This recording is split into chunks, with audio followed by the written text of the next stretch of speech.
Okay, isang video lang tungkol sa musculature ng aso. May mga dogs kasi na may mga genetics na nagpapangyari na yung muscles nila ay higit sa kapal ng mga normal na mga dogs, kagaya ng mga Belgian Malinois.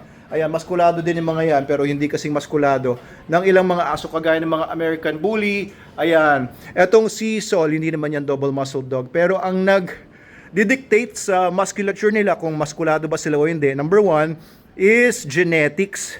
O genetics po yan kasi alam nyo, yung mga muscles nagde-develop yan because of the hormone testosterone primarily, no? Primarily yung testosterone yung nagpapangyari na kumapal yung muscles nila or hindi kakapal. And yung pag-develop or paglabas ng testosterone sa katawan nila ay may kinalaman sa genetics nila. Kaya kung yung aso ay ang genetics talaga niya ay hindi naglalabas masyado ng testosterone, hindi magiging maskulado masyado yung aso.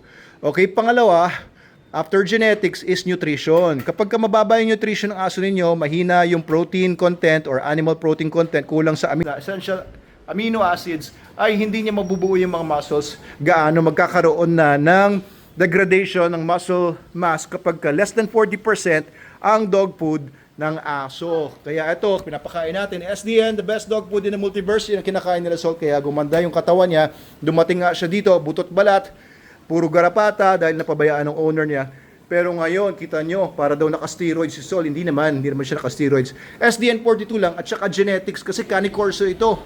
Talagang mga Canicorso, talagang mga kapal na aso yan, mga maskulado mga aso yan, malalapat na mga aso. Kaya genetics niya, okay. Yung nutrition niya, the best. Of course, SDN. Number 3 ay exercise. Kapag yung aso po ay lagi lang nasa kulungan, syempre, hindi nagde-develop yung mga muscles nila.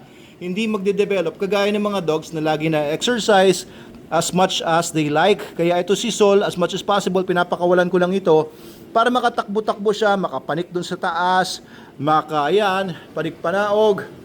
Ayan, para yung mga muscles niya nagagamit niya. Kasi pag lagi lang naka-cage, sa isang cage na ganyan, maliit yung cage, hindi nakakagalaw yung aso, magdi-deteriorate yung muscles, liliit yung muscles kapag wala sila masyadong movement.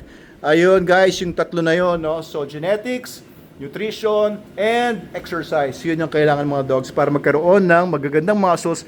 Kagaya nitong si Sol, macho na, ayan, wala pang 2 years old yan, kaya nagmamature pa yan. Yung genetics niya is dictated by the parents, no, kung saan niya nakuha yung mga genetics niya, and they usually attain maturity or adulthood pagdating ng mga 2 years hanggang mga 3 years nagde-develop pa yan, kaya lalapad pa itong si Sol.